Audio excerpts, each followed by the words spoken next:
लक्ष्मी निवास या मालिकेच्या आजच्या भागामध्ये आपल्याला असं बघायला मिळतं आहे की आता सिद्धू आणि भावनाचं हळद उतरवण्याचा आणि पाच परतवण्याचा कार्यक्रम असतो. त्यासाठी विनाने संतोषला सांगितलेलं असतं की जेवणाचा चांगला फक्कड असा बेत आपण दोन्ही जावयांसाठी करूया. पण संतोष कसला ऐकतोय? संतोष हा मरणाचा कंजूस असतो.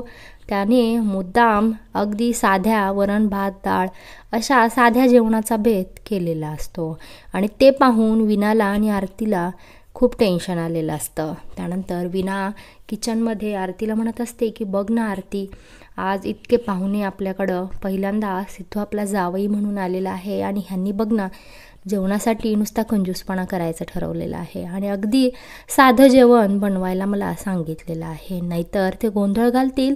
त्याच्यामुळं मी बघ ना अगदी साधी जेवण बनवायला मला सांगितलेलं आहे.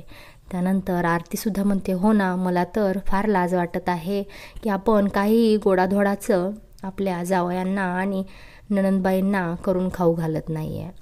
हे सगळं बोलणं सिद्धू ऐकत असतो. त्यानंतर सिद्धूला दळवी कुटुंबाची सगळ्यात मोठी अडचण काय आहे हे समजतंय आणि मग सिद्धू जयंतला म्हणतो की जयंत चल आपण जरा बाहेरून जाऊन फिरून येऊया. आणि मग सिद्धू जयंतला घेऊन बाहेर जातोय.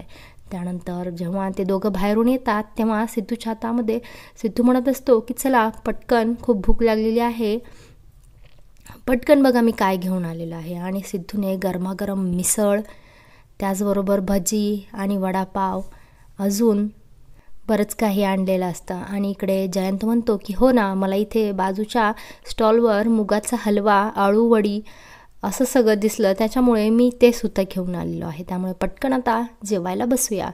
आणि मग हे ऐकल्यावर लक्ष्मी आणि श्रीनिवासला इतकं जावयांचं कौतुक वाटतं की आमच्या मुलाने जावयांना अजिबात मानपान द्यायचं नाही असं ठरवलेलं असतानासुद्धा जावई मात्र आपली इज्जत जाऊ नये याच्यासाठी किती समजूतदारपणाने वागत आहेत. आणि आपले मुलं मात्र अगदी कंजूस आहेत. एक मुलगा तर निघून गेलेला असतो आणि दुसरा तर अजिबात काहीही मोकळ्या हाताने करायला तयार नसतो. त्यामुळे लक्ष्मीला फार वाईट वाटत असतं आणि तिला जावयांचं प्रचंड कौतुक वाटत असतं.